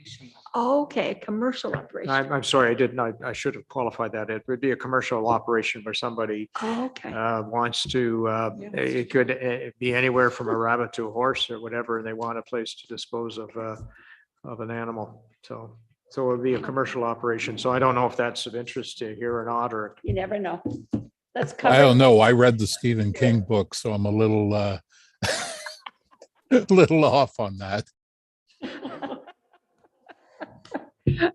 Okay, Well, the reason for I mentioned that was because in some areas, maybe it's more near the larger areas, there is provisions for pet cemeteries. Yeah. Because they don't have, they want to be able to cremate and bury their little Fifi or whoever and put a little tombstone up there, and they like to come back and remember it. And the only reason I was thinking about it, I thought, well, maybe is that something we should think about here? Delegate an acre of ground. I'm not suggesting a horse. Somebody who mentioned a horse would take up a lot of room. I don't think we're there for horses, but. I think we'll let somebody commercially go into that But- and not but- us. But anyway, I only threw it out because I thought it's, I know most people here just go out in the back and bury their animal, but anyway, I Or just the wanted to front. mention it. Well, Yes, I'm yeah. sure, yeah. Not, So what are we I have saying, the yea or nay? ashes in my house. We'll leave it in as a commercial option if somebody wants to okay. come with us, a plan to rezone a hunk of land. Okay. How times are changing. Another question was whether we look at a different name. We're proposing to allow a farm produce outlet, and Tom, you were wondering whether an appropriate name might be farm gate sales instead. And I guess my comment was that a farm produce outlet is more kind of a land use type definition, or not definition, term, as opposed to farm gate sales. But And some farms may not have gates. Well, it's just an agricultural term. I only asked. okay.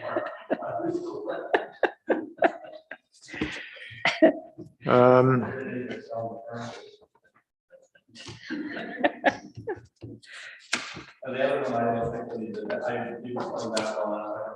There is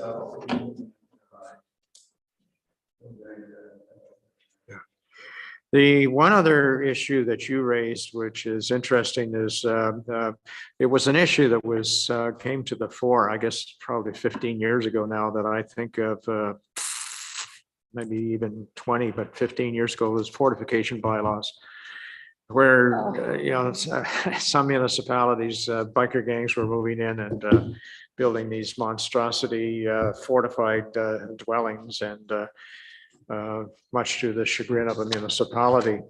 And what Councillor Dewey brought up was the issue of Cameras. somebody, that cameras, I guess, that people have in properties that are looking at what's going on in adjacent properties, and whether there should be some provision in this bylaw for dealing with that. I'm not sure it's something that you deal with for zoning. I mean, if it's a fortification, that's one thing. But cameras that are used for purposes of exploring what your neighbor is doing, I don't think is a zoning issue. No. Okay. I won't say this out loud, but they used to. It's interesting. Well, it's interesting what you may encounter. Don't know whether you wanted to accommodate on, or through your worship to, Go ahead, Tom. I didn't know if you wanted to accommodate on floating accommodation. I don't think that's, I mentioned that too, because it's an issue in some areas with regards to people living on their boat or whatever. I know it's not a big issue here, but is it something that we may have to deal with? But I just mentioned it to Glenn, and Glenn's commented on it here, and it's probably not an issue that we need to talk about.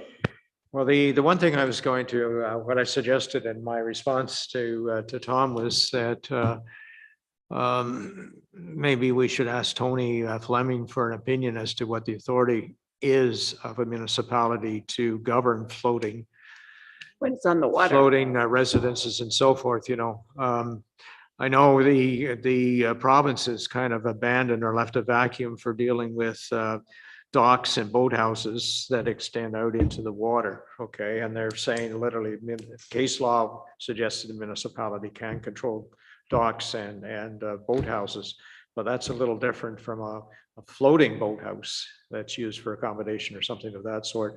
And I think before I would want to give any sort of an opinion, I think it's a legal issue. So if, with your permission, if you think it's an issue we should deal with, I would ask Tony for an opinion. I think it's not an issue right now. And if somebody can build a houseboat to live in and float in a lake, maybe they should be able to do that. Yeah. Well, the one issue I ran into in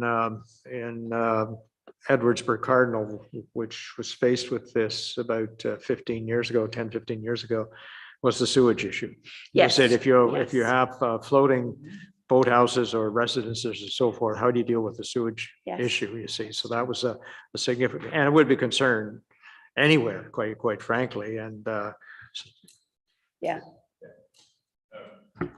First of all, I believe the issue is controlled by the Ministry of Fisheries and Oceans, is what happens out in the lakes. It's water.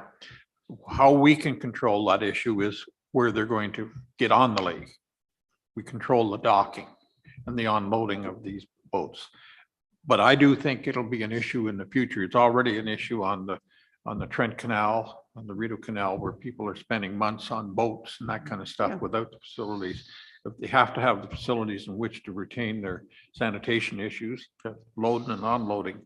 But as property shoreline runs out, you will have people looking at the option of houseboats to holiday on. And there's no regulations now that they couldn't come and park in front of your property 20 yards out in the lake. Tiny home on And water. so, but those are presently controlled by the Ministry of Fisheries and Oceans. Is it in any other zoning bylaws, Glenn, that you know of? not offhand, but I haven't researched it to be frank, so. Maybe let's do some research on it before we go spend money to find out, since it's not an issue right now. And we've got some time before we pass this zoning bylaw, so it may be a matter of just putting in a clause to cover it. I don't know if Joan knows of any. Okay. Joe, do you know of any floating boat, houseboat situations? Maybe Joe's not with us.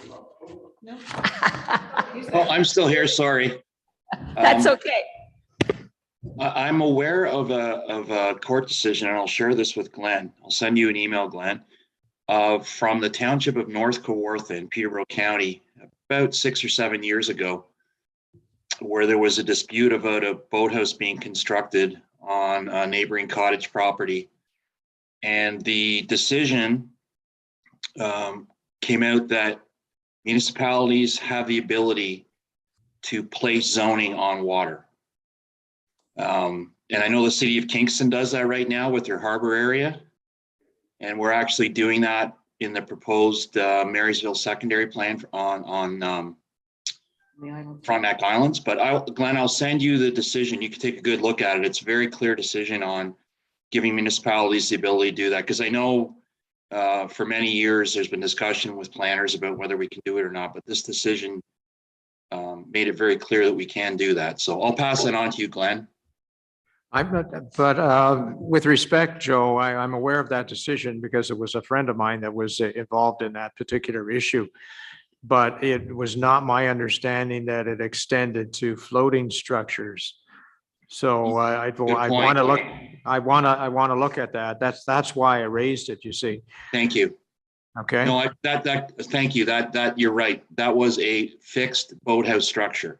So I stand corrected on that. Thanks, Glenn. I know it's been an issue in the Muskokas with these floating boathouses, but I don't think there's been a remedy yet. No, that's why I say, I think, it's one thing to be fixed to the shore or close to the shore, but if you're out in the middle of the lake, that's crown territory and I don't think the municipality has jurisdiction there, but I think we should, I'll do some further research, but let's see if there's another municipality. I'm thinking of Georgian Bay, Township of Georgian Bay, or the Archipelago, Township of the Archipelago, or Township of Seguin as might be examples where they might have dealt with it. I'm not sure. Okay, Sherry? I was just thinking of Westport. I mean, they have a lot of houseboats in Westport, and I'm not sure if they would have any input on that. Okay, Now, the final issue, Madam Mayor and Council, is deciding on a couple of dates for public meetings. Now, what's going to influence, I guess, the timing of that is making sure the mapping is completed. My understanding is Charlene is working hard on that, so she'd probably need a couple of weeks, though, I think, to complete the exercise for the most part. And when you call a public meeting for consultation on something like a zoning bylaw, you should have the draft documents ready so people can look at them, okay? And I'm sure this municipality wants to post them on the website. Is that a fair statement? Yes. Okay. Also too, I think, Glenn, we were speaking with, to meet with Joe and Sonia and that on the 13th of June, Yeah. so we can get any last minute Yeah. items that they have or issues with the other planning staff, and then get Charlene to, yes, with the mapping. Yeah. I think we'd be ready. So in our discussion last week, because of I guess commitments, I'm away in Western Canada at a conference in July, and I've got another commitment. And so we were kind of in our discussion with staff last week, we're kind of thinking of early August as a potential time. So, and or for meetings, and one of which would be Saturday, I guess, Saturday morning, like we did in 10 years ago or 11 years ago or something of that sort. So I'm asking council now, either the week of the 1st or 8th of August, if there are particular days in the week, one evening meeting, I guess we could start it in the afternoon with consultation and then a formal presentation later. And also a Saturday morning. So it would be either the 6th or the 13th, or maybe even the 20th Saturday. can't be the 20th, it's the Parham Fair. So it has to might be be- the 6th or the 13th.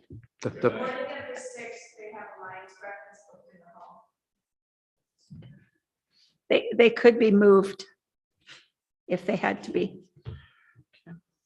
Joe, are you Although looking that's at your the next. calendar as well? August 13th is good. August 13th? Yes, It's a Saturday. is that good? I think so. Double checking here. So this one would That's- be the open house? Glenn? Yes, it'd be the open house, Joe, from the 13th. And we have council on the 9th, so if there's some stuff that we need to do there. Yep. I'm available. Thank you. Okay. Okay, so open house, and with these open houses, there would be a presentation. So there's the one-on-one, there's the discussion and so forth and whatnot. And in preparation of this, for this kind of a meeting, I'll obviously provide a bit of a summary of some of the key changes to the bylaws so that the public are aware of what those changes might be. So you want to do, start at 10 in the morning? Do you want 9:30, 10? It's got to be What's about 9? 6 or 6:30 in the morning, no? I'd say 9 to 12 or 9 till 11, 9 to noon is probably good. Good 9 to time. noon. Yeah, I think to give the public, we don't know how many people might show up, and if there's one-on-ones with me, I think you could have a 3-hour spread is probably more reasonable than a 2-hour spread. It's hard to say. Yes. Yeah. Now I need an evening, as I say, in either that week or the week before, I guess, preferably, Following week. that you feel comfortable with. What are good nights? Wednesdays, Thursdays, or I'm not sure. Because we have council on the 9th and the 20, no, only the 9th, because we only have one meeting, and so you might want to go with the following week, the week of the 16th. The 11th would be the 11th. The 11th then? That's a committee of adjustment, so they wouldn't be able to have the 11th. All right. The following week, the week of the 16th, 17th, do you want to do it on the 16th, like a Tuesday night? Yeah, we could. Oh, yes, you're going to the AMO. AMO conference. How about the 18th? Yeah. No county in August. No county in August. So the 18th is a Thursday night. Is that good for you, Glenn? Yeah. Okay. Joe, you will be attending as well? That's the 18th? Yes. For an evening meeting? Yep. Okay. Yeah, what time do you, Do you want it for? If you're going to have an evening meeting, probably 7 till 9, 2 hours. Is that enough? Mhm. Or 6, like supper hour for most people. I don't know. What is the supper hour for most people anymore? We could say 6 to 9. Get 3 hours. Do you think we Yeah. need 3 hours? People might want to do it on their way home. Yeah. Yeah, that's true. Mhm. Yeah, Here, yes. Is the hall available, Cindy? okay. This will be the public meeting. Yes, starting at 6 p.m. So I'm assuming the public meeting would be live streamed in Zoom, so whatever. I would think the open house could be just done in person, because they're going to come and look at maps. They may want to speak with the planner, directly, because with Glenn, I think that's what we've always done in the past. And there may be questions on the official plan that Joe will be able to help you out with some of the questions too, so. well, what I would propose is a combination, because as I said, usually what I do is you have the open house, but usually I make a presentation. So you could say it runs from 6 to 9, but there will be a formal presentation at 7 o'clock. Oh, okay. at Okay, 7. so You the could do 7 that o'clock then. is where the people, they don't have that latitude of that 3 hours. They might come and say, well, I want to listen to the presentation, because the presentation will say, this is what we're proposing in terms of amendments, the major amendments, not all of them, but And the and I would do the presentation same can on the also, Saturday as well, is that we could say in the announcement, the meeting announcement or notice that if it's from 9 to 12, but there'd be a formal presentation at 10 o'clock or Mhm. something like that. Yeah. And then people, if they want to focus on the presentation, they can come for 10. Yeah.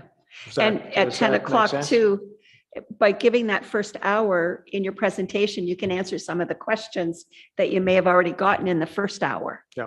Because if they're asking it, other people will be asking it as well. So the 7 for the Thursday night, then that meeting, you could do it live. They're do it hybrid. Yeah. Okay, for that presentation. We're talking about for the public meeting, Okay. because it's like a special council meeting, and then open Right. houses, yeah, The difficulty with that will Yeah. be if they want to ask questions. that's right. That's what I said. Yeah. In person is better. Okay. Okay. Now, I didn't bring September, but I mean, calendar for September, but we would assume that we could wrap up or prepare a final draft somewhere in the week of the 22nd of August. And that means you could have a formal statutory or final meeting In September, it'd have to be September. early September. What's, yeah. When are we laying back? October When's your regular meeting in September? 13th 13th. and the 27th. We only have In one September? August. Yeah, September. September. Just September. She just September, wanted we have September. 2. Yeah, That's right. and then the next month is the election. So you want to do it in September. Yes. So what we would say then is September 13th would be a Regular council. statutory public meeting under the Planning Act, which you This is would done. piggyback onto your council meeting. And that would be for the presentation of the final bylaw. Okay, What day? Okay, September so 13th? Yeah, okay, okay. now would that be 4 o'clock as well? Is that? yes. Well, or what we could do is Do the 4 council. o'clock, have our regular council meeting and keep it light. And then plan to go into the zoning part of it, say at 6. 5:36.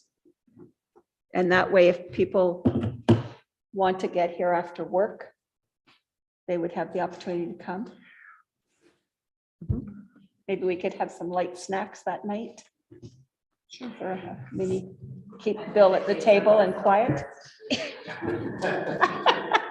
So You're 5:30, gonna have to pack a sandwich like the Queen does in her purse. do you want that 5:30 then?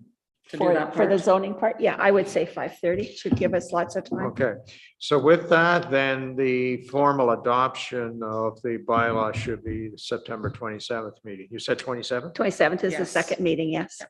Okay, Or it could be, if there's lots of changes or extra things that we need to do, it could be the 11th of October as well. Yeah, because you still got this existing council Yeah. still in place and. So it gives us an extra okay. if we need it. All right. No, Not I yet. not No, yet, just, not till August. we'll know in August We if will we're be, lame duck. we'll be passing some delegation bylaws, so there's certain things that you would delegate to myself to do in case But we're passing lame a duck. zoning bylaw won't be one of them. No. I don't think we're gonna be in lame duck from what I can understand, but I'm. But we'll thinking know right in now. August. Mhm. If in August we are lame duck, then we won't be able to pass this No, that's right. until the new New council is council, in which would be place. December. But if we do it in September, we'll know in August. No, in Yeah. August. Then we'll deal with it. August 19th is nomination day.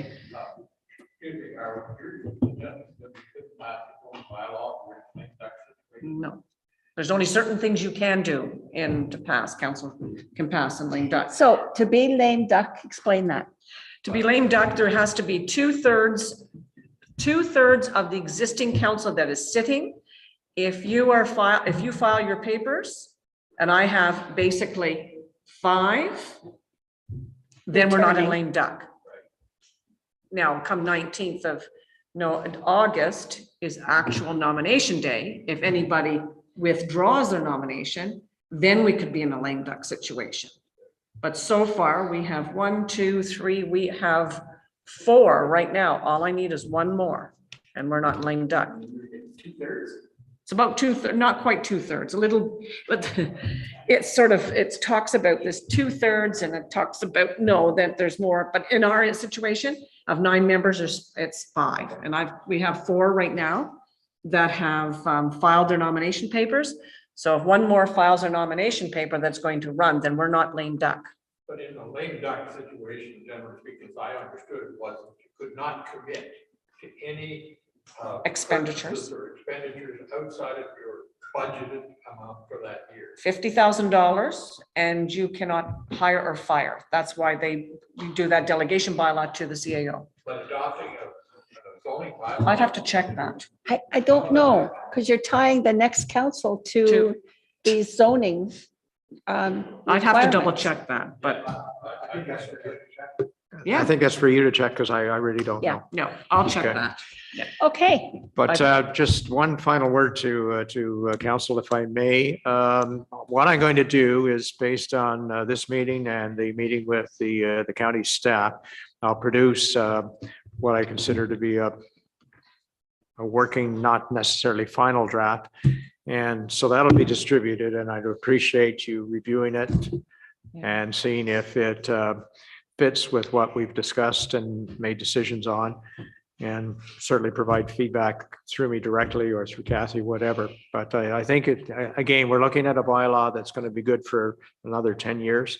So we should make sure we do the job properly, obviously, and that's my intention. Glenn, you're doing that as the whole document. Yes. Is there a possibility for you to give us on the 8, 9 items that we've spoke about in the last 2 meetings, how you're going to approach those particular areas that we can look at? Some of them have already been revised in the, Okay, they made some revisions, but yeah, I can do that, yes. it just that 219 pages, we get lost. Yeah, if but you- this is if- the best document you've got. What it's- is it? It's exciting to you, I know, but I just don't find it all that exciting. But I'm interested in how all of our thoughts is going to come out in the wash kind of thing. All right, good. Okay. Any more questions for Glenn? If not, thank you very much. We got through this pretty good time.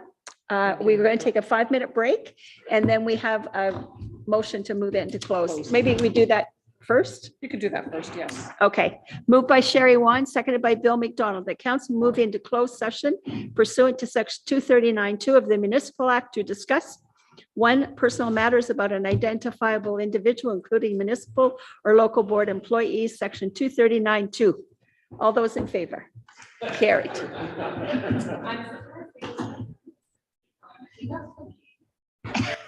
Yeah.